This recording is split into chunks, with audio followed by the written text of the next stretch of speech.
안녕하세요. 모든 꿀팁을 공유하는 여러분의 랜선 코치 스마트 서포터 별쌤입니다. 오늘은 시험을 대비해서 교과서나 강의 교재를 여러 번 읽을 때 효과적으로 읽을 수 있는 방법을 소개해 드리려고 합니다. 이 방법은 제가 중고등학교 때, 대학교 때뿐만 아니라 다른 시험을 준비할 때도 사용했던 방법이에요. 그리고 각 시험마다 또 공부마다 읽는 횟수는 다를 수 있겠지만 오늘은 5번 읽는 5회독을 기준으로 설명을 드리도록 하겠습니다. 먼저 1회독인데요. 제가 저작권 문제 때문에 무료로 사용할 수 있는 교과서를 예시로 가지고 왔어요. 고등학교 한국지리 교과서인데요. 일단 1회독 때는 밑줄을 긋거나 하지 않고 눈으로 처음부터 끝까지, 그러니까 시험 범위 처음부터 끝까지를 읽었습니다. 물론 너무 어려운 부분, 이해가 잘 안 되는 부분, 그리고 지루한 부분은 소리를 내서 읽기도 했었어요. 그리고 두 가지를 더 해줬었는데 지금 이 책의 경우에는 단원명이나 소주제가 눈에 띄게 잘 나와 있어요. 그런데 그렇지 못한 경우에는 굵은 펜이나 다른 색깔 펜으로 제가 위에 다시 써줬었어요. 그리고 A4 용지를 세로로 해서 반으로 접은 다음에 목차를 따로 다시 만들어 줬었어요. 그래서 단원명이랑 소주제를 쭉 적어줬는데 이렇게 했던 이유는 한눈에 보이는 목차를 가지고 있으면 복습을 할 때 또 내가 얼만큼 공부를 더 해야 되는지 파악할 때 유용했기 때문에 만들기도 했었고, 또 공부를 하면서 계속 읽기만 하면 되게 지루할 수도 있고 집중력이 많이 흩어질 수도 있거든요. 그럴 때마다 이렇게 단원명을 적으면서 주의를 좀 환기시켜 줬었어요. 그 다음 2회독 때는 샤프나 연필이 필요합니다. 그리고 2회독이 모든 과정 중에서 가장 중요하고 시간이 오래 걸리는 단계예요. 이때에는 3회독부터 읽을 부분에 골라서 밑줄을 그어주시면 되는데요. 제가 예시로 보여드릴게요. 첫 문장 같은 경우에도 자원, 일상생활과 경제활동에 쓸모가 있고 기술적, 경제적으로 이용이 가능한 것, 이렇게만 다음번에 읽으면 되거든요. 그래서 이렇게 밑줄을 그어주고 저는 한 개념이 끝날 때마다 구분을 지어주기 위해서 슬래시 표시를 같이 해줬어요. 그 다음 부분은 기술적으로 개발하여 사용, 기술적 의미의 자원, 경제성, 상업적, 경제적 의미의 자원, 이렇게만 밑줄을 그어주면 되는데 두세 가지 개념이 같이 나올 때는 더 알아보기 쉽게 하기 위해서 번호를 매겨줬었어요. 그 다음 부분도 글자가 많이 있는 것 같지만 읽을 부분은 사실 얼마 안 돼요. 특성, 가변성, 자원의 가치가 달라지는 것, 예, 석유, 이렇게만 밑줄을 그어주면 되고요. 그 다음 부분도 매장량이 한정, 고갈, 유한성, 일부 지역에 집중적으로 분포, 편제성, 그리고 그 다음 부분도 필요한 부분만 찾아서 밑줄을 그어주면 됩니다.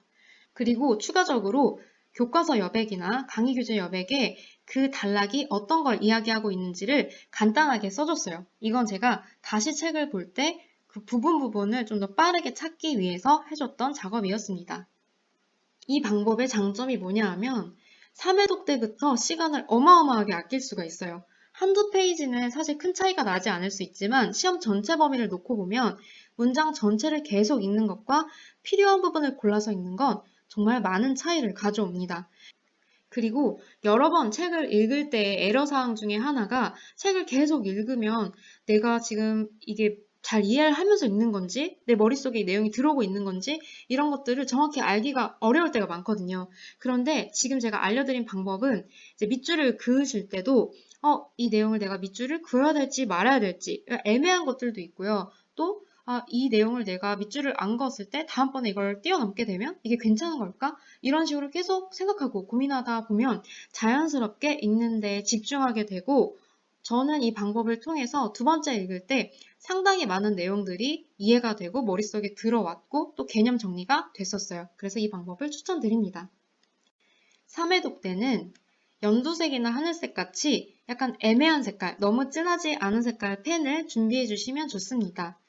그래서 아까 연필로 표시한 부분만 읽으면서 다시 읽었을 때 이 부분 되게 중요한 것 같다 하는 부분에 밑줄을 그어주시면 돼요. 그리고 키워드나 개념에는 네모칸을 쳐주시면 됩니다. 그러면 다음번에 볼 때 굉장히 또 편리하게 책을 읽을 수가 있어요.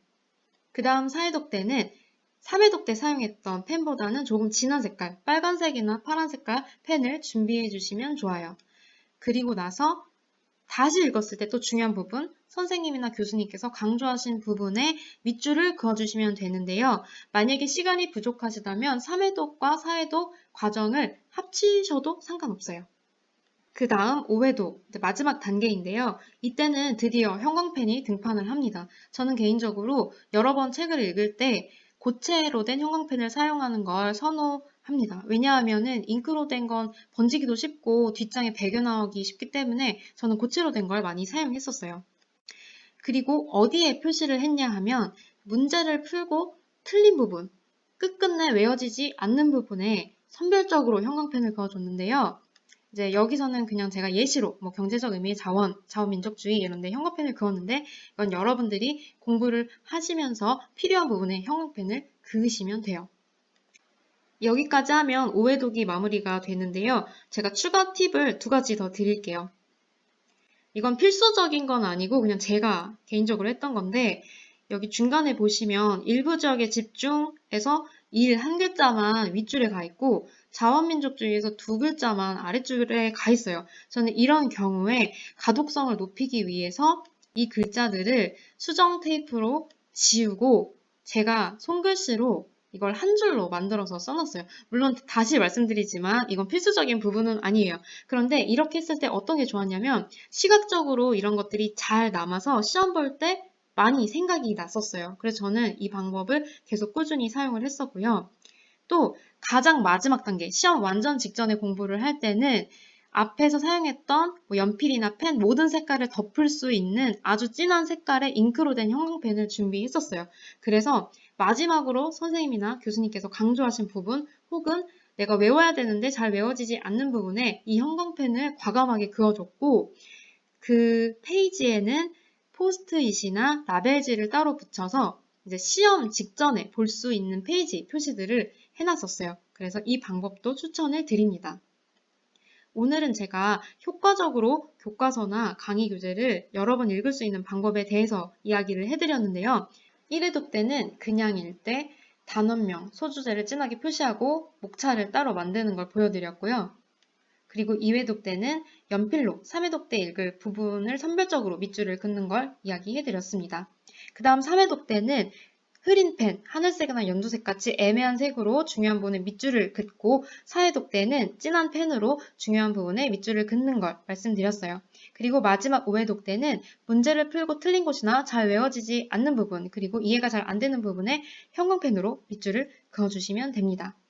제가 오늘 준비한 영상은 여기까지고요. 오늘 영상이 조금이라도 도움이 되셨다면 좋아요와 구독을 꼭 눌러주세요.